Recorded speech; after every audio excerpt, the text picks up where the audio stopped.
নবী করিম সাল্লাল্লাহু আলাইহি সাল্লাম কাবার দিকে তাকে বলছেন, কাবা, তোর মর্যাদা, তোর সম্মান, তোর ইজ্জত কত বেশি, কিন্তু মনে রাখিস একটা মুমিন বান্দার থেকে তোর মর্যাদা বেশি না। আরো বলেন, আসতে বলেন না সুবহানাল্লাহ।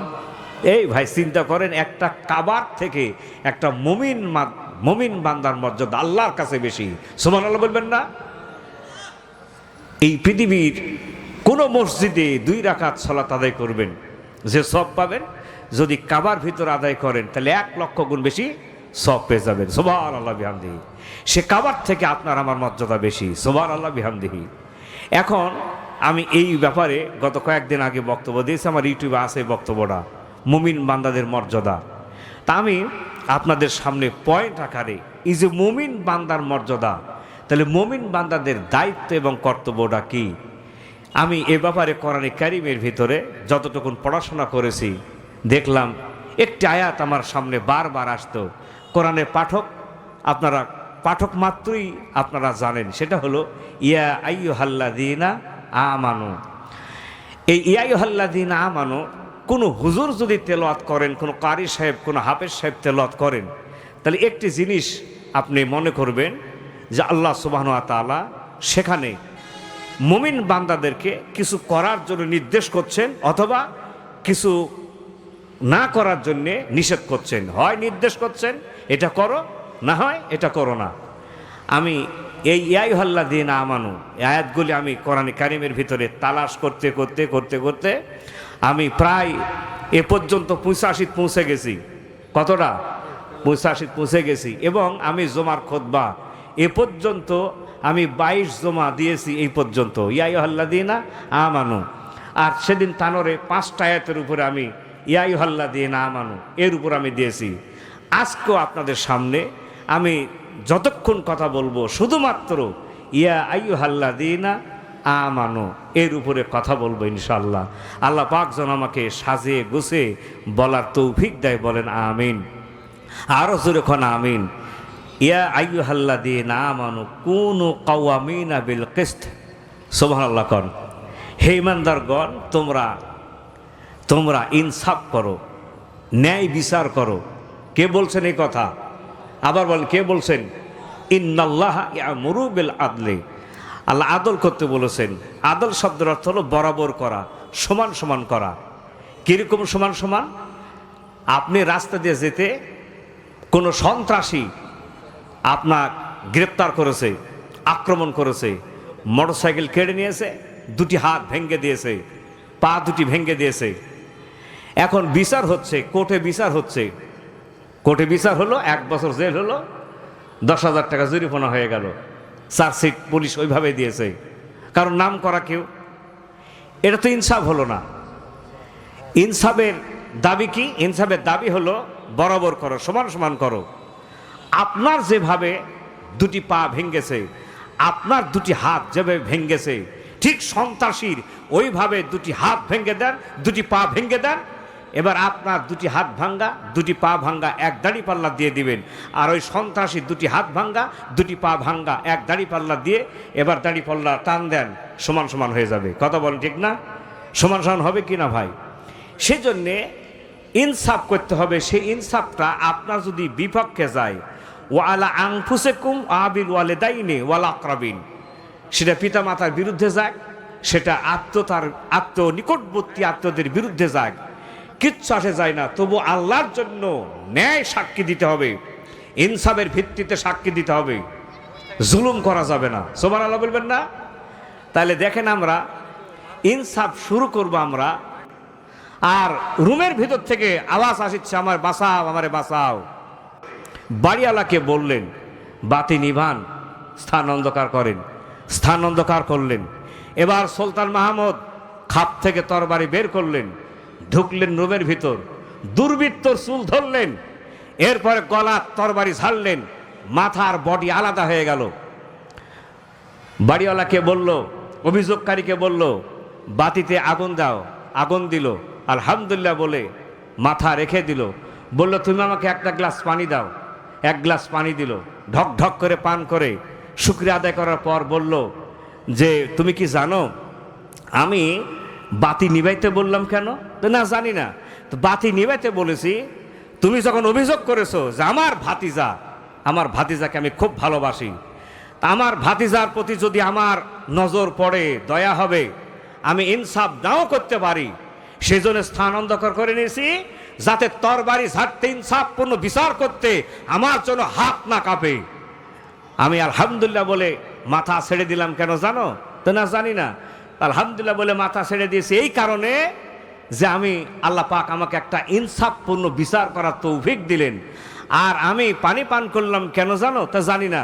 তো তুমি যেদিন থেকে নালিশ করেছো, অভিযোগ করেছো আমার ভাতিজার বিরুদ্ধে, সেই দিন আমি আল্লাহর কাছে এরাদা করেছি, ইচ্ছা করেছি, আল্লাহ আমি ইনসাফপূর্ণ বিচার না করা পর্যন্ত আমি রোজা থাকলাম, কিচ্ছু খাইব না। সুবহানাল্লাহ কোন।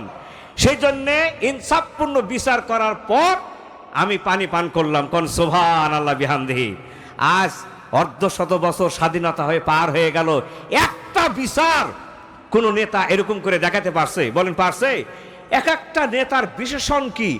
এক একটা নেতার বিশেষণ, কেউ প্রশান্ত মহাসাগরের সমান, কেউ আবার আটলান্টিক মহাসাগরের সমান, কেউ হিমালয় পর্বতের সম, আর সবগুলি দুর্নীতিবাজ। কথা বলেন ঠিক কিনা? এই কথা বলেন ঠিক কিনা? একটা বিচার করে দেখাতে পারছেন? এরকম ইতিহাস সৃষ্টি করে দেখাতে পারছেন? সম্রাট আওরঙ্গজেব মুসলমান সৈনিক প্রেরণ করেছে এক যুদ্ধে। এই যুদ্ধের প্রধান সেনাপতি একজন মুসলমান রাস্তা দিয়ে যাচ্ছে, ব্রাহ্মণের একটি মেয়ে রাস্তায় দাঁড়িয়ে আছে। মেয়েটা দেখে তার চোখে লাগে। ঘোড়ার থেকে নেমে মেয়েকে বলছে, তুমি কার মেয়ে? বলল, আমি ব্রাহ্মণের মেয়ে। বলল, আমি যুদ্ধ থেকে যদি ফিরে আসি আমি তোমাকে বিয়ে করে বাসায় নিয়ে যাব।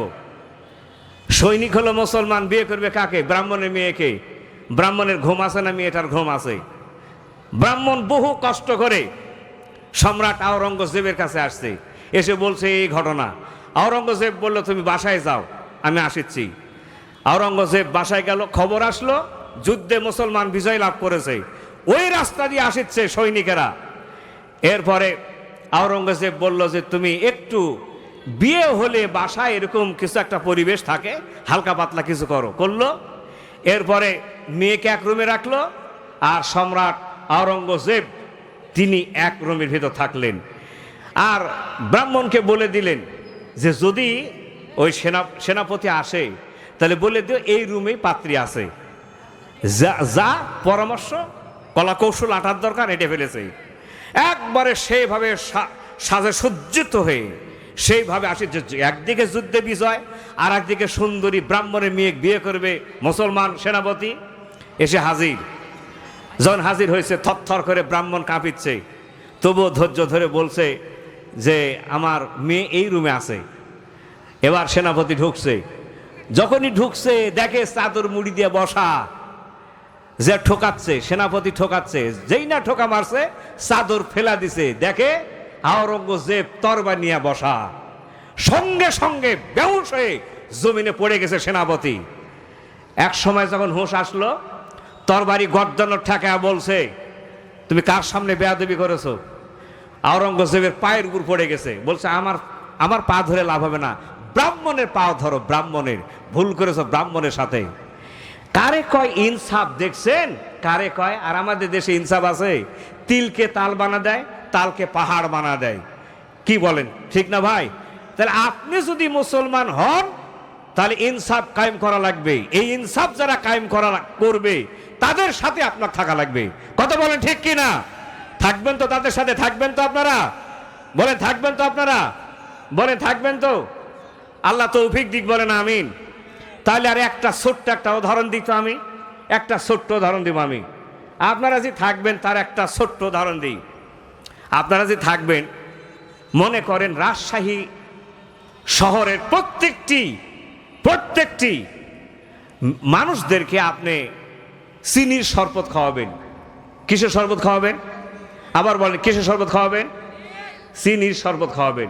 আচ্ছা ভাই, এই লক্ষ লক্ষ মানুষকে চিনির শরবত খাওয়াতে গেলে আপনারা কি কি পদ্ধতি অবলম্বন করবেন? কয়েক হাজার লোক নিয়োগ করবেন, 2000, 3000, 5000 লোক নিয়োগ করবেন, ঠিক না ভাই? তবুও দেখা যাবে 10 জনে খাইলে 2 জন ছাড়া পড়বে। কথা বলেন ঠিক না ভাই? কিন্তু ভালো একটা বুদ্ধি আছে, সে ভালো বুদ্ধি হলে এই শহরে যেখান থেকে পানির সাপ্লাই হয় ওই জায়গাটাতে কি বলা হয়? পানির ট্যাঙ্কি বলা হয়, ঠিক না ভাই? ট্যাঙ্কি আছে না ভাই? পানির ট্যাঙ্কি আছে না? এই শহরে যতগুলি ট্যাঙ্কি আছে ওই ট্যাঙ্কিতে যদি ট্যাঙ্কি অনুযায়ী এবং পানি অনুযায়ী কত লক্ষ গ্যালন পানি ওর ভিতরে আছে, ঠিক সেই অনুযায়ী যদি 20 মণ 30 মণ 50 মণ করে যদি একসঙ্গে চিনিগুলি ঢেলে দেওয়া হয় আর মাইকিং যদি করা হয়, নগরবাসী ভাইরা আপনারা ট্যাপটা ছেড়ে দেন, তাহলে দেখা যাবে একসঙ্গে সবাই চিনির শরবত খেতে পারবে না পারবে না ভাই? এই কথা বলেন, পারবে কি পারবে না? আচ্ছা ভাই, এবার চিনির পরিবর্তে 50 মণ আমরা লবণ ওর ভিতর দিয়ে দিব, তাহলে নগরবাসী কিসের শরবত পাবে? বলেন কিসের শরবত পাবে? আবার বলেন কিসের শরবত পাবে? লবণের শরবত পাবো। কথা বলে ঠিক না? আমাদের পার্লামেন্টটা কিন্তু এরকম, আপনি যদি লবণ মার্কা এমপি পাঠান তাহলে এই দেশবাসী লবণের শরবত খাবে, আর যদি আপনি চিনি মার্কা পাঠান তাহলে চিনির শরবত খাবে। কথা কি বোঝা গেল ভাই? বিগত বছরে আমরা দেখেছি শেখ হাসিনা নায়ক, গায়ক, নর্তকী, খেলোয়াড়, এত লোস্ট মমতাজের মতন একটা মেয়ে সংসদে যায়, আমাদের সংসদের ইজ্জত পর্যন্ত নষ্ট করে দিয়েছে। কথা বলেন ঠিক কিনা? এরাই ছিল গোবরের শরবত, এরা ছিল লবণের শরবত। আমি আপনাদেরকে জিজ্ঞাসা করতে চাই, আপনারা কি লবণের শরবত খাবেন না চিনির শরবত খাবেন? চিনির শরবত যদি খান তাহলে চিনি মার্কায় লোক পার্লামেন্টে পাঠায় দেন, ইনসাফ কায়েম হবে। কথা বলেন ঠিক কিনা? এটা গেল 1 নম্বর, এটা গেল 1 নম্বর। মুমিন বান্দা যদি হন 2 নম্বর, ইয়া আইয়ুহাল্লাযীনা আমানু ইন্নামাল খামরু ওয়াল মাইসির, হে বিশ্বাসীরা তোমাদের জন্য মদ হারাম করা হয়েছে। কি করা হয়েছে? আবার বলেন, হারাম করা হয়েছে। 90% যে দেশে মুসলমান সেই দেশে তো মদ থাকার কথা না রে ভাই। আমরা যেখানে ওয়াজ করতে যাই এই পুলিশেরা আসে, তা ওসি হোক অথবা যে কেউ হোক, এসেই আমার 2টি পয়েন্টের কথা বলবে কি জানেন? হুজুর, এই বাল্য বিবাহ আর এই মাদকের ব্যাপারে কথা বলবেন। আমি এক পুলিশকে জিজ্ঞেস করলাম, ভাই খালি এই 2 সাবজেক্টের কথা বলেন, ঘুষের কথা বলেন না, সুদের কথা বলেন না, দুর্নীতির কথা বলেন না, খালি এই 2টার কথা বলেন কেন রে ভাই? আমরা যে মদের ব্যাপারে কথা বলবো, যেদিন আমি কথাটা বলি, আমি নাম নেব না, এক ওসি সাহেব এই বক্তব্য, খুব ভালো মানুষ কিন্তু, উনি বক্তব্য দিতে গিয়ে আমাকে এই কথা বললেন। তাই আমি বললাম, ভাইজান যদি মনে কিছু না করেন, গতকাল আমি পত্রিকায় দেখেছি একজন পুলিশের এসআই মাত্র 52টা ফেন্সিডিলের বোতল নিয়ে ধরা পড়েছে। তা মাথা চুলকে বলছে, ঠিকই বলেছেন হুজুর। তা আপনাদের ভিতরে যদি যারা মদকে না বলুন, আমার দেশে স্লোগান আছে, ঠিক না? এটা বাজে স্লোগান, প্রতারণামূলক স্লোগান, ধোঁকাবাজিদের স্লোগান। মদকে না বলুন, মদের বোতল, মদ খায়া বোতল ফেলা দিয়া মদকে না বলুন র্যালি করছে। কথা বলেন ঠিক না? মদের জন্যে 2টা জিনিস প্রয়োজন। মদ কি হয়ে যাবে? উঠে যাবে। কয়টা জিনিস? 2টা জিনিস। একটা হলো রাষ্ট্রের ভিতরে, জনগণের ভিতরে আল্লাহর ভয় সৃষ্টি করতে হবে, আর 2 নম্বর হলো আইন প্রয়োগ করতে হবে। ভাইয়ের আমার, আয়াত যখন নাজিল হয়ে গেল, সাহাবীদের কানে আল্লাহর আয়াত যখন পৌঁছে গেছে, আল্লাহর হুকুম যখন পৌঁছে গেছে, তখন কোনো চিতা লাগে নাই, কুবরা লাগে নাই, সেনাবাহিনী লাগে নাই, বিমান বাহিনী লাগে নাই, নৌবাহিনী লাগে নাই, র্যাব লাগে নাই, পুলিশ লাগে নাই। সঙ্গে সঙ্গে তারা আল্লাহর আয়াত শোনার সঙ্গে সঙ্গে মদ যা ছিল সব মদগুলি ফালায়া দিয়েছে। একটা মদ ছিল না। কারণ যারা মুখে নিয়েছে, মুখে নিয়েছে, গিলবে, ওই সময় কোরআন আয়াত পৌঁছেছে, আর মদ গিলে নাই, হাতে আছে, সঙ্গে সঙ্গে ফেলা দিছে। এর নাম কোরআন মানা। লাঠি দিয়ে পিটাও শোনানো যাচ্ছে না। কথা বলেন ঠিক না? এই কথা বলেন ঠিক কি না? লাঠি দিয়ে পিটাও শোনা যাচ্ছে না। এর নাম তো আল্লাহর ভয় না। আইন দেন, প্রয়োগ করেন, আইন প্রয়োগ করেন। আমি পুলিশকে বললাম, মারের উপর ওষুধ নাই, মারের উপর ওষুধ নাই। আপনাদের কাছেও লাঠি থাকে। আমরা আহলে হাদিসের ইমাম যারা, আমাদের কাছেও খুতবার সময় একটা লাঠি থাকে। 2 লাঠির পার্থক্য হলে, পুলিশের লাঠি হলো লাইসেন্সধারী। কথা বলেন ঠিক না ভাই? ওটা পুলিশ দিয়েছে। আর আমাদের লাঠিটা হলো বিশ্বনবী মুহাম্মদুর রাসূলুল্লাহ সাল্লাল্লাহু আলাইহি সাল্লামের সুন্নাতের লাঠি। আমার লাঠি খুতবা দেওয়ার জন্যে, আমার লাঠি ফুটে না। কথা বলেন ঠিক না? আর আপনি পুলিশ, আপনার লাঠি লাইসেন্সধারী লাঠি, আপনি খুতবা দেন কেশরহাট কেন্দ্র জামে মসজিদে, আপনি ওসি খুতবা দেন, ইউনো সাহেব খুতবা দেন, দিয়ে আপনি বলেন মোহনপুর উপজেলার যতগুলি যুবক আছো খবরদার মদ পান করবে না, যদি করো এই যে লাভ না। আপনি পুলিশ একজন মদখুরকে খালি মাত্র 2টা বেতের বাড়ি মারবেন, ও জমিনে দাঁড়া থাকতে পারবে না। মদের বোতল যদি দেখে একবার 9 জগ ভয়ের চোটে পানি খাবে। কথা বলেন ঠিক কিনা? ভয়ের চোটে পানি খাবে। আপনি আমাদেরকে বলেছেন যে মদ ব্যাপারে আমরা যত কথা বলি আপনি তো এত কথা বলেন না, এত কথা আপনি বলেন না। কাজেই আপনি আপনার লাঠি লাইসেন্সধারী লাঠি, আর ইমামদের লাঠি লাইসেন্সধারী না। এই জন্য আমরা খালি খুতবা দিতে পারি, ওই লাঠির উপর খালি খুতবাটাই রাখতে পারি। কথা বলেন ঠিক না ভাই? আর কিছু করতে পারি ভাই? এই জন্য মায়ের উপর ওষুধ নাই, বুঝতে পার। মসজিদের টাকা চুরি হয় একবার, মসজিদের টাকা চুরি হয়, এটা কি জানেন? অহরহ মসজিদের টাকা চুরি হয়, অহরহ। এক মসজিদে তাফসির করতে গেছি, মাগরিবের নামাজ হয়ে গেল, সভাপতি সাহেব দাঁড়ায় বলছে ভাই সর্বনাশ হয়ে গেছে। কেন? তো কোটায় 2700 টাকা ছিল, আল্লাহ আর কোন নেক বান্দা নিয়ে চলে গেছে, আল্লাহ নেক বান্দা নিয়ে গেছে। মসজিদের টাকা চুরি হচ্ছে, তাহলে দোষ পড়বে কার উপরে? কার উপর পড়বে? মুয়াজ্জিনের উপরে, কারণ মুয়াজ্জিন সাহেব গরিব মানুষ। আমার দেশে ইমামও গরিব হয় সাধারণত, তাও বড় লোক আছে, অনেক বড় বড় আলেম আছে, কিন্তু মুয়াজ্জিনটা খুব গরিব হয়। এখানে আর একটা থিওরি দিই, আপনারা থিওরি দিয়ে দিই। মনে রাখবেন, বড় লোক যারা, কোটিপতি যারা, তাদের কাছে ইসলাম নিরাপদ নয়, গরিবদের কাছে ইসলাম নিরাপদ। কথা বলেন ঠিক কিনা?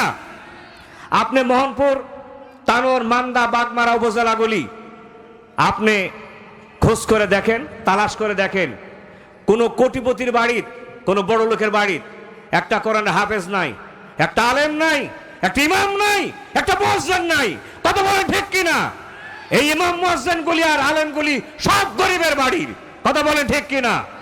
মসজিদে খোঁজ করে দেখেন, মসজিদে গুলো খোঁজ করে দেখেন, বড় লোকগুলি কম মসজিদে আসে। কথা বলেন ঠিক না ভাই? আসে না তা না, খুব কম আসে। এই জন্য ইসলাম নিরাপদ গরিবদের হাতেই। নবী করিম সাল্লাল্লাহু আলাইহি সাল্লামের হাতকে শক্তিশালী করেছে গরিবেরাই। খাব্বাব, খোবায়েব, আব্দুর রহমান বিন আউফ, জুবাইর, তারপরে তালহা, আবু সাইদ খুদরি, আবু হুরায়রার মতন এই সাহাবীরাই, এরাই বিশ্বনবীর হাতকে শক্তিশালী করেছে, মজবুত করেছে গরিবরাই। কথা বলেন ঠিক কিনা? সব সময় ধনীরা ইসলামের সাথে দুশ্মনী করেছে, বাদরামি করেছে সব সময়। মসজিদের টাকা চুরি হচ্ছে। এখন এখন দুষ্টা পড়েছে মুয়াজ্জিনের উপরে। মুয়াজ্জিন রেডি হয়ে আছে, আমার উপর পড়ছে, প্রমাণ করা লাগবে আসল চোর কে। এখন একদিন দুদিন কথায় আছে, 10 দিন চোরের একদিন তো গারস্থর, ঠিক না? একদিন দেখে ওই চোর কোটার টাকা নিচ্ছে আর বলিচ্ছে, হে আল্লাহ, আমি তোমার বান্দা, এই ঘরটাও তোমার, এই কোটার টাকার মালিকও তুমি, আমি টাকা নিলাম, তুমি গুনাহ লেখো না। কি লেখো না? গুনাহ লেখো না। ঠিক সেই সময় দরজায় দেখে মুয়াজ্জিন সাহেব। মুয়াজ্জিন সাহেব বলছে, ভাই তোমার সাথে আমি সম্পূর্ণ একমত, তুমি যেমন আল্লাহর, মসজিদ যেমন আল্লাহ, কোটার টাকার মালিকও যেমন আল্লাহ, ইমাম সাহেব যে খুতবা দেয় ওই লাঠির মালিকও আল্লাহ। এই মুয়াজ্জিন সাহেব ওই লাঠি দিয়া যত পিঠে চোর খালি বলে, ভাই ভাই তা না ভাই, আল্লাহর দাও, তুমি আল্লাহর বান্দা, আল্লাহর দেওয়া লাঠি দিয়া সাইজ দিয়েছে। এই জন্য মায়ের উপর ওষুধ নাই, আইন প্রয়োগ করেন, এক আল্লাহর ভয়, একটা আল্লাহর ভয় সৃষ্টি করেন। 3 জন লোক, বুখারী মুসলিম শরীফের হাদিস, 3 জন লোক রাস্তা দিয়ে যাচ্ছে, পাহাড়ি এলাকা দিয়ে যাচ্ছে, ঝড় বৃষ্টি পেয়েছে, কঠিন ঝড় বৃষ্টি।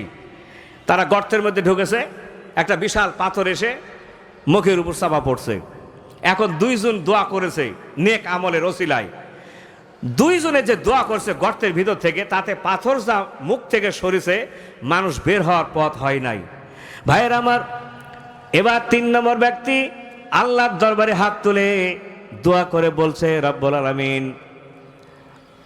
আমি তোমাকে জীবনে ভয় করে কোনো নেক আমল করেছে আমার জানা নাই, আল্লাহ তাআলা একটা জীবনে নেক আমল করছি বলে মনে হয়। আমার এক চাচাতো বোন ছিল, খুব সুন্দরী। আমি তাকে বারবার কুপ্রস্তাব দিই, রাজি হয় না।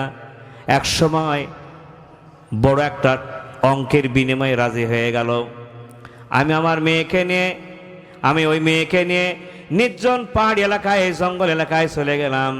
কাপড় চোপড় খুলে জমিনের উপর আমি হাঁটু গেড়ে বসেছি, আর মেয়েটি ঠাঁই দাঁড়িয়ে আছে। ওই সময় মেয়েটি আমার দিকে লক্ষ্য করে বলল, ইত্তাকিল্লাহ, হে আল্লাহর বান্দা, তুমি আল্লাহকে ভয় করো। আল্লাহ তাআলা যখন তোমার নাম আমার কানে এসেছে, তখন আমার বডি যেন কম্পন সৃষ্টি হয়ে গেছে, আমার পায়ের নিচ থেকে যেন মাটি সরে যাচ্ছে। আমি ভীষণ লজ্জা পেয়ে গেলাম। সঙ্গে সঙ্গে কাপড় চোপড় পরে আমি আমার বোনের কাছে গিয়া ক্ষমা চাইলাম। আল্লাহ তাআলা শুধুমাত্র কেবলমাত্র তোমার ভয় করার কারণে যদি এত বড় সুযোগ থাকার পরও আমি যদি এত বড় গুনাহ থেকে বিরত থাকতে পারি, আয় আল্লাহ, আমরা যে গর্তের মধ্যে 3 জন ব্যক্তি চাপা পড়েছে, আল্লাহ তুমি দয়া করে গর্তের মুখ থেকে পাথর সরায়া দাও। আল্লাহ তুমি বলেন, এই ব্যক্তির যখন প্রার্থনা শেষ হয়ে গেল, সঙ্গে সঙ্গে সম্পূর্ণ পাথর গর্তের মুখ থেকে সরে গেল। বলেন সুবহানাল্লাহ। আচ্ছা ভাই, ওই পাহাড়ি এলাকা নির্জনে ভয়টা কার করেছিল ভাই? বলুন তো, কার ভয় করছিল? বলেন, কার ভয় করছিল? তো মদের বোতল নিয়ে যদি বিলের মধ্যে ফেন্সিডিল মারেন, ডাল মারেন, কলকি মারেন, ওখানে যদি এইভাবে আল্লাহর ভয় ঢোকে, তাহলে ওই যুবকেরা কি মদ খাইতে পারবে? কথা বলে, মদ খাইতে পারবে? আর সাহস হবে ভাই? সাহস হবে না। ভাইয়ের আমার, এই জন্য একটা হলো আল্লাহর ভয় সৃষ্টি করা লাগবে, আর আইন প্রয়োগ করা লাগবে। মদ উঠে যাবে, মদ থাকবে না। এবার 3 নম্বর হলো ইয়া আইয়ুহাল্লাযীনা আমানু সাল্লু আলাইহি ওয়া সাল্লিমু তাসলিমা। হে ইমানদারেরা, আমার নবীর প্রতি দরুদ পড়ো, আল্লাহ নির্দেশ করছেন। 3 নম্বর, আল্লাহ পাক বলছেন, হে ইমানদারেরা, হে বিশ্বাসীরা, আমার নবীর প্রতি দরুদ পড়ো। সুবহানাল্লাহ বলবেন না? কার প্রতি দরুদ পড়বেন? কার প্রতি? ভাইয়ের আমার, কোন ব্যক্তি যদি একবার দরুদ পড়ে, 10টা নেকি তার আমলনামায় লেখা হয়, 10টা মর্যাদা আল্লাহ বৃদ্ধি করে দেন, 10টা রহমত তার প্রতি আল্লাহ নাজিল করেন। বলেন সুবহানাল্লাহ। আর একটা হাদিস আসছে, বিশ্বনবী বলেছেন, কেউ যদি একবার দরুদ পড়ে, আল্লাহ রাব্বুল আলামিন 70 বার রহমতের দৃষ্টি দিয়া আপনার দিকে তাকায়। বলেন সুবহানাল্লাহ। ভাইয়েরা আমার, বিশ্বনবী মুহাম্মদুর রাসূলুল্লাহ সাল্লাল্লাহু আলাইহি সাল্লাম বলেছেন, তোমরা জুমার দিনে বেশি করে আমার উপর দরুদ পাঠ করবে, কারণ ওই দিনে আদম আলাইহিস সালামকে তৈরি করা হয়েছে, ওই দিনে সিংহায় ফোঁ দেওয়া হবে, আর তোমরা যে দরুদ পাঠ করো সেটা আমার কাছে পাঠানো হয়। ভাইয়েরা আমার, সাহাবীরা প্রশ্ন করলেন, ইয়া রাসূলুল্লাহ, আপনি যখন থাকবেন না, মাটির সঙ্গে যখন মিশে যাবেন, তখন আমরা দরুদ পড়লে আপনার কাছে দরুদটা পৌঁছবে কেমন করে? বিশ্বনবী সঙ্গে সঙ্গে বললেন, ও আমার সাহাবীরা, মহান আল্লাহ রাব্বুল আলামিন এই জমিনকে, এই মাটিকে প্রত্যেকটা নবী আর রাসূলদের লাশ ভক্ষণ করা, খাওয়া আল্লাহ মাটির জন্য হারাম করে দিয়েছেন। কাজে তোমরা বেশি করে দরুদ পড়ো। বৃহস্পতিবারে মাগরিবের সালাতের পর থেকেই আপনারা বেশি করে দরুদ ইব্রাহিম পড়বেন। কি দরুদ পড়বেন? দরুদ ইব্রাহিম পড়বেন। ভাইয়ের আমার, বিপদে মুসিবতে দুশ্চিন্তায় থাকেন, উদ্বিগ্ন উৎকণ্ঠায় থাকেন না কেন, আপনি বেশি করে দরুদ পড়বেন। উবাই ইবনে কাব বলেন, আমি আল্লাহর নবীর কাছে গিয়া জিজ্ঞাসা করলাম, বললাম, ইয়া রাসূলুল্লাহ, আমি যে দোয়া দরুদ পড়ি, তাহলে কতটুকুন সময় আপনার নামে আমি দরুদ পড়ব? উবাই ইবনে কাব বলেন, ইয়া রাসূলুল্লাহ, 4 ভাগের 1 ভাগ সময় যদি আমি আপনার নামে দরুদ পড়ি কি হবে? নবীজি বললেন, আল্লাহ তোমার প্রতি রহম করবেন, তবে তুমি যদি পারো আর একটু বাড়ায়া দিও। উবাই ইবনে কাব বললেন, ইয়া রাসূলুল্লাহ, হে আমি যত জিকির আজগার করি তার মধ্যে অর্ধেক সময় যদি আপনার নামে দরুদ পড়ি আর অর্ধেক যদি আল্লাহর নামে জিকির করি তাহলে কি হবে? নবীজি বললেন, তাহলে আল্লাহ পাক তোমাকে রহম করবেন, পারলে তুমি আর একটু বাড়িয়ে দিও। ভাইয়েরা আমার, উবাই ইবনে কাব বলেন, ইয়া রাসূলুল্লাহ, হে যতক্ষণ আমি জিকির করি পুরা সময় যদি শুধু আপনার নামে দরুদ পড়ি তাহলে কি হবে? নবীজি বললেন, আল্লাহ পাক তোমাকে দুটা জিনিস দিবেন। একটা হলো আল্লাহ তোমাকে দুশ্চিন্তা মুক্ত করে দিবেন, উৎকণ্ঠা দূর করে দিবেন। আর 2 নম্বর হলো জীবনের সব গুনাহ আল্লাহ মাফ করে দিবেন। বলেন সুবহানাল্লাহ। এই আয়াতের তাফসীর, এই সূরা আযাবের তাফসীরে আল্লাহ ইবনে কাসির সহিহ বর্ণনায় হাদিসটা নিয়ে আসছেন।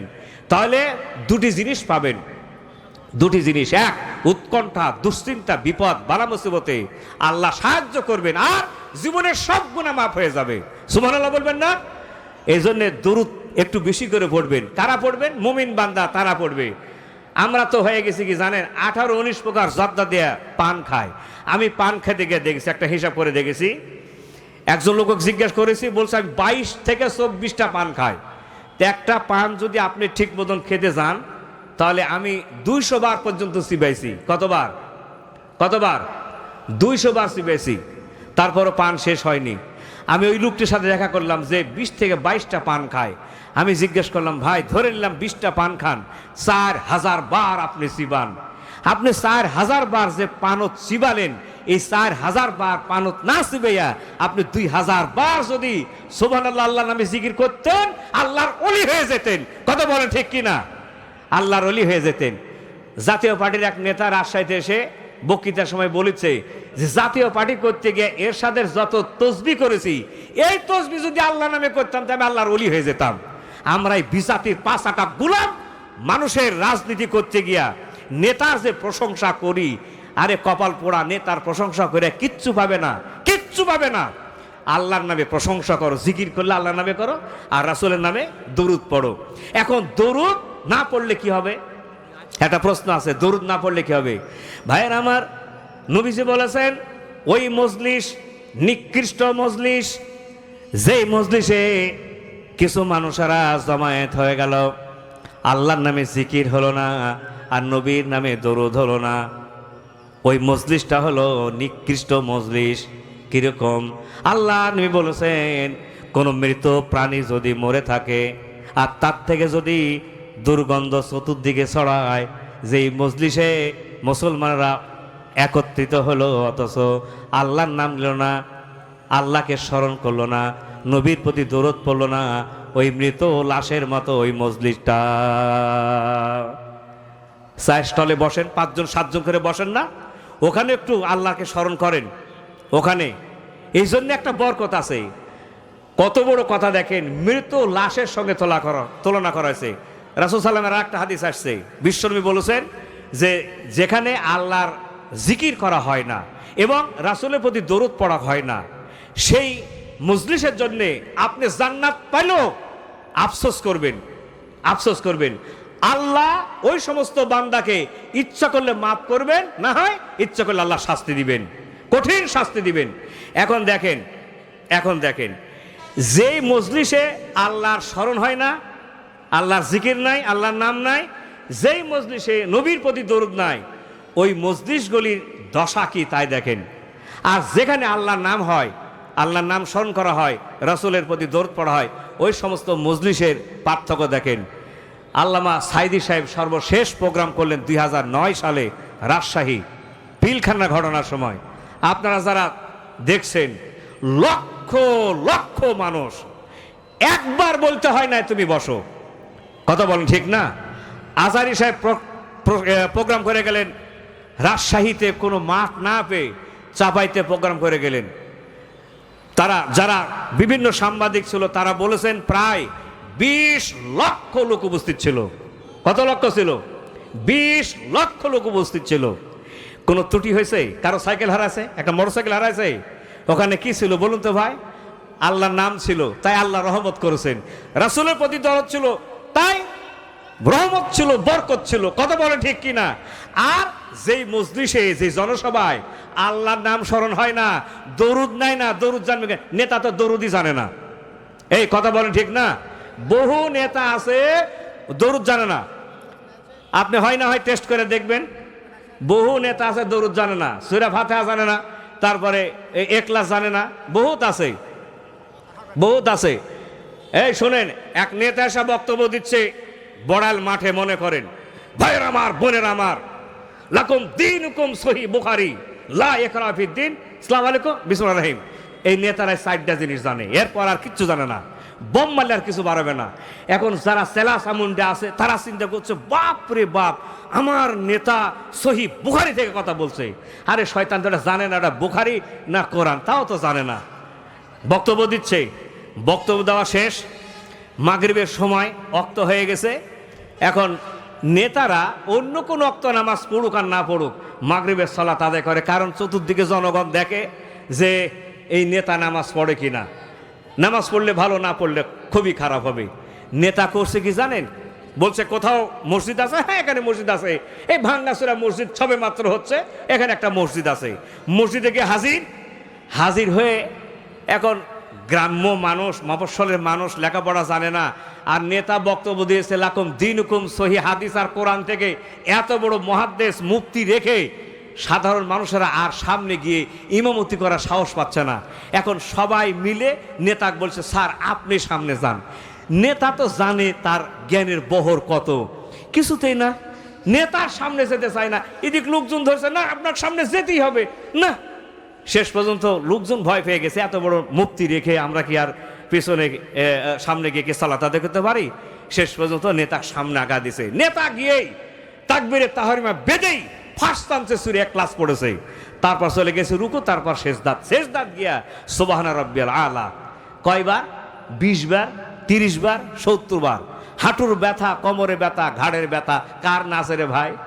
এখন অধৈর্য হয়ে চিন্তা করছে আর কতক্ষণ থাকা যায়। এক মুসল্লি সেজদার থেকে উঠে দেখে সামনে নেতাই নাই, ইমামই নাই, ইমাম পালা চলে গেছে। এরপরে যেভাবে হোক সালাত শেষ করার পর যে দেখে ইমাম সিগারেট খাচ্ছে আর বেগুন কিনিচ্ছে। জিজ্ঞেস করলো, স্যার আপনাকে দিলাম নামাজ পড়তে, আপনি নামাজ পড়া বাদ দিয়া আপনি এসে সিগারেট খাচ্ছেন আর বেগুন খাচ্ছেন, তার কারণ কি? নেতা বলছে, তুমি তো ভিতরকার খবর জানো না, আমার একটা সূরা মুখস্থ ছিল, 1 রাকাত পড়েছি, বাকি আর 1 রাকাত পড়বো, আমার সূরা কারাত মুখস্থ নাই, সেই জন্য পালাইছি। এরকম আছে না নাই? এরকম নেতা যদি আপনাদের সামনে থাকে, এই নেতার সাথে থাকতে রাজি আছেন না ভাই? এই নেতার সাথে থাকবেন না ভাই? থাকবে না? কথা দিলেন তো, কথা দিলেন তো, এই কথা দিলেন তো। তাহলে যেই মজলিসে, বুঝেন, যেই মজলিসে দরুদ পাঠ হয় না, সেটার মৃত জীব মরে গেলে যে দুর্গন্ধ ছড়ায়, সেই দুর্গন্ধ ছড়ায় কোথায় থেকে বলেন? কোথায় থেকে? ওই মজলিস থেকে। তাই যে সমস্ত জনসভায় আল্লাহর নাম নাই, নবীর প্রতি দরুদ নাই, ওই জনসভায় ইফতারি প্যাকেট নিয়ে কাড়াকাড়ি, মারামারি, 55 জন আহত, মেডিকেল চেয়ার ছোঁয়াছুড়ি হয়। কথা বলেন ঠিক কিনা? কেন? আল্লাহর নাম নাই যে, নবীর প্রতি দরুদ নাই যে। যারা, এখন আমি আপনাদেরকে প্রশ্ন করি, যারা একটা ইফতারি প্যাকেট নিয়ে কাড়াকাড়ি করে, একটা জায়গা 2টা নিবে, 2টার জায়গা 3টা নিবে, 3টার জায়গা 4টা যারা নেওয়ার নিবে, এই একটা পোলা বা ইফতারি এই প্যাকেট নেওয়ার জন্য যারা কাড়াকাড়ি করে, ওরা যদি ইউনিয়নের দায়িত্ব পায়, উপজেলার দায়িত্ব পায়, যদি রাষ্ট্রের দায়িত্ব পায়, তাহলে গোটা রাষ্ট্র, গোটা ইউনিয়ন, গোটা জেলার সব মাটি ওর পেটের মধ্যে ঢুকবে। কথা বলে ঠিক কিনা? ছোট লোকের বাচ্চা, তুমি ইফতারে মারামারি করো, তোমার জ্ঞান বুদ্ধি নাই, তুমি যে ইফতার নিয়ে মারামারি করো, তুমি তো জানো না চতুর্দিকে কত আমানু কুতিবা আলাইকুমুস সিয়াম। আয়াত আপনারা জানেন, ঠিক না ভাই? কি আয়াত পড়েছি বলুন তো? ইয়া আইয়ুহাল্লাযীনা আমানু কুতিবা আলাইকুমুস সিয়াম, হে ঈমানদারগণ, তোমাদের প্রতি কি ফরজ করা হয়েছে? না না, রোজা না, রোজা হলে অর্থ ভুল হয়ে যাবে। সিয়াম কি করা হয়েছে? না না, সিয়াম ফরজ করা হয়েছে। সিয়াম শব্দের অর্থ কি? বিরত থাকা। কি থাকা? বিরত থাকা। সর্বপ্রকার সব সব ধরনের খাবার স্ত্রী সহবাস থেকে দূরে থাকাকে আল্লাহ কি করেছেন? বলেন কি করেছেন? এখানে একটা গুরুত্বপূর্ণ কথা আছে, আমার পড়াশোনার মধ্যে আমি দেখেছি। সেটা হলো আল্লাহ না খেয়ে থাকার কথা বললেন কেন? সর্বপ্রকার খাদ্য থেকে দূরে থাকতে বলেন কেন? তাও 1 মাস। আপনারা বাচ্চারা যদি এক সন্ধ্যা না খায়, তাহলে আপনারা বলেন বাবা ভাত খাও, এই খাও, সেই খাও, তোমার স্বাস্থ্য খারাপ হয়ে যাবে, নষ্ট হয়ে যাবে। কথা বলেন ঠিক না ভাই? সেখানে আল্লাহ পাক বললেন 1 মাস তোমরা না খেয়ে থাকো। কারণ কি? শরীরের জাকাত না, শরীরের তো জাকাত আছে। সায়েন্টিফিক কি বলে? এই পৃথিবীর যারা সালাফগণ তারা কি বলেন, নবী এবং সাহাবেরা কি বলেন? এই জন্যে মুমিন বান্দারা, আমি সরাসরি প্রবেশ করছি, মুমিন বান্দারা কম খাবেন, নিরাপদে থাকবেন। এই পৃথিবীর যারা সালাফগণ বড় বড় আলেম তারা বলেছেন যারা কম খায়, কম যারা খায়, ক্ষুধার্ত পেট তাকওয়াবানদের পেট, ক্ষুধার্ত পেট জ্ঞানীদের পেট, ক্ষুধার্ত পেট ধৈর্যশীলের পেট, ক্ষুধার্ত পেট তাহাজ্জুদ গোজারদের পেট। ভাইয়েরা আমার, এই পৃথিবীর যারা সালাফগণ তারা বলেছেন যারা বুদ্ধিমান জ্ঞানী তারা কম খায়, আর যারা বোকা তারা বেশি খায়। হযরত ওমর সালাফদের খোদা বলে একটা বই পাবেন, পারলে বইটা সংগ্রহ করবেন আপনারা। সালাফদের খোদা, এই পৃথিবীর আলেম ওলামারা কে কতটুকুন খাইতেন। হযরত ওমর যদি কোনো ভুঁড়ি দেখতেন, এরকম ভুঁড়ি দেখলে বলতেন এটা আল্লাহর অভিশাপ, এটা আল্লাহর অভিশাপ, এটা আল্লাহর গজব। ভাইয়ের আমার, হযরত হুযায়ফা বলেন আমি রুটি আর মাংস তৃপ্তি সহকারে খেয়ে আল্লাহর নবীর কাছে আসলাম। ওই সময় আমার একটা ঢেকুর উঠল। ঢেকুর ওঠার সঙ্গে সঙ্গে আল্লাহ নবী বললেন, হুযায়ফা, যে ব্যক্তি দুনিয়াতে তৃপ্তি সহকারে খানা খাবে, আখেরাতে সব থেকে বেশি আল্লাহ তাকে না খয়া রাখবেন। হযরত হুযায়ফা বলেন এই ঘটনা আল্লাহ নবীর কাছ থেকে এই ঘটনা শোনার পর হযরত হুযায়ফা বলেন আমি একটানা 30 বছর কোনোদিন পেট ভরে খানা খাই নাই। ভাইয়েরা আমার, সায়েন্স বলছে যত কম খাবেন তত ক্যান্সার দূরে চলে যাবে, যত কম খাবেন রোগবালাই তত দূরে চলে যাবে। সেই জন্যে আল্লাহ পাক তাকে না খেয়ে থাকা ফরজ করে দিয়েছেন। বিশ্ব নবী মুহাম্মদুর রাসূলুল্লাহ সাল্লাল্লাহু আলাইহি সাল্লাম কতবার যে না খেয়ে থেকেছেন। হযরত আয়েশা সিদ্দিকা বলেন নবীজি মক্কা থেকে মদিনায় 10 বছর অবস্থান করেছেন। এই 10 বছরের ভিতর আল্লাহর নবী একটানা 2 সন্ধ্যা কোনোদিন পেট পুরে রুটি আর মাংস খান নাই। ভাইয়েরা আমার, হযরত আবু হুরায়রা বলেন মাঝে মাঝে না খেয়ে থেকে আমি বেহুশ হয়ে জমিনে পড়ে যেতাম, মানুষেরা আমাকে পাগল মনে করত। ভাইয়েরা আমার, খন্দকের যুদ্ধের সময় বিশ্ব নবী পেটে পাথর বেঁধেছেন, পাথর খসে গেছে। সাহাবীরা বলতেন আমরা না খেয়ে থাকার কারণে 3-4 দিন ধরে আমাদের পায়খানা হতো না। 3-4 দিন পর ছাগলের পায়খানার মতো কালো কালো পায়খানা হতো আমাদের। আমরা আল্লাহর নবীর রহমতের হাতের দিকে তাকায় থাকতাম, নবীজি হয়তোবা কিছু আমাদেরকে ধরিয়ে দিবেন। মাঝে মাঝে দেখা যেত বিশ্ব নবী একটা খেজুর আমাদের হাতে ধরা দেয়া বলতেন ও সাহাবী তুমি একা খেতে পারবে না, একটা খেজুর 2 জনে মিলে খাবা। ভাইয়ের আমার, খন্দকের যুদ্ধের সময় হযরত জাবেরের স্ত্রী শুনতে পেলেন বিশ্ব নবী আর সাহাবীরা 3-4 দিন হয়ে গেল খাবার পায় নাই।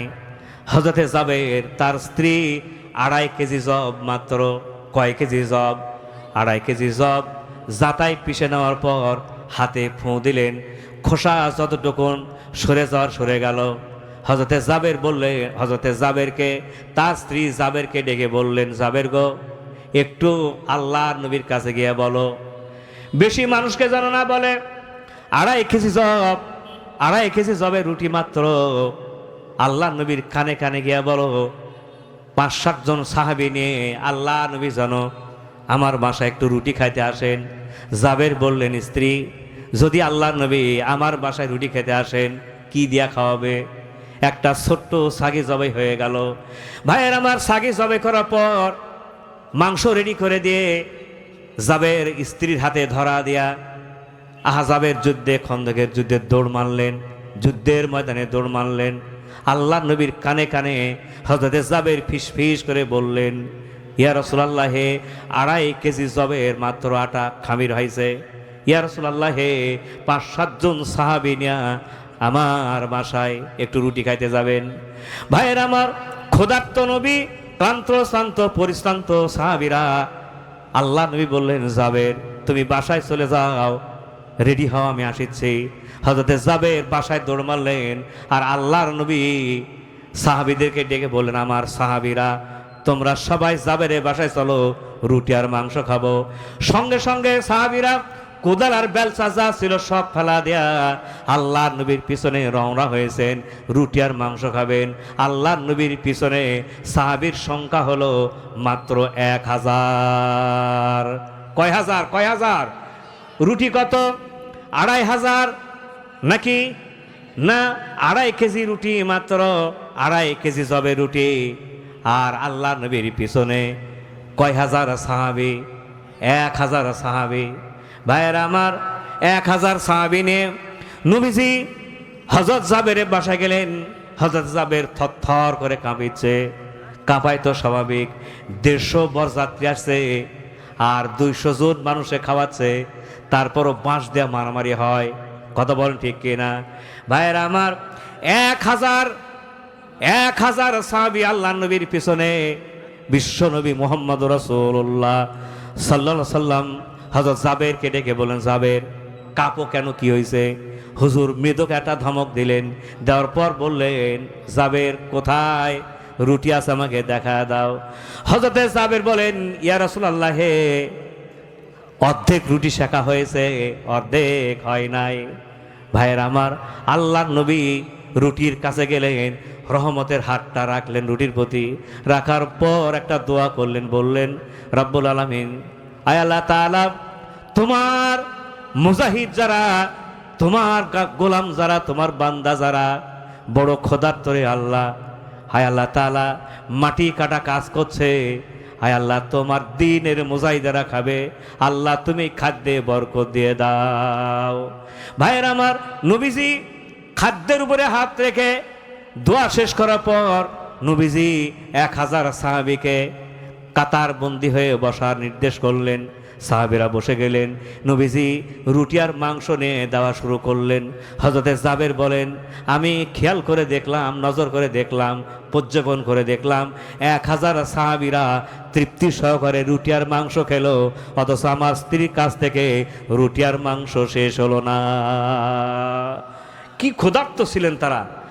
ভাইয়ের আমার, এর জন্যে বিশ্ব নবী বলেছেন, সুখী পরিবারের সংজ্ঞা শোনেন, মিশকাত শরীফের হাদিস।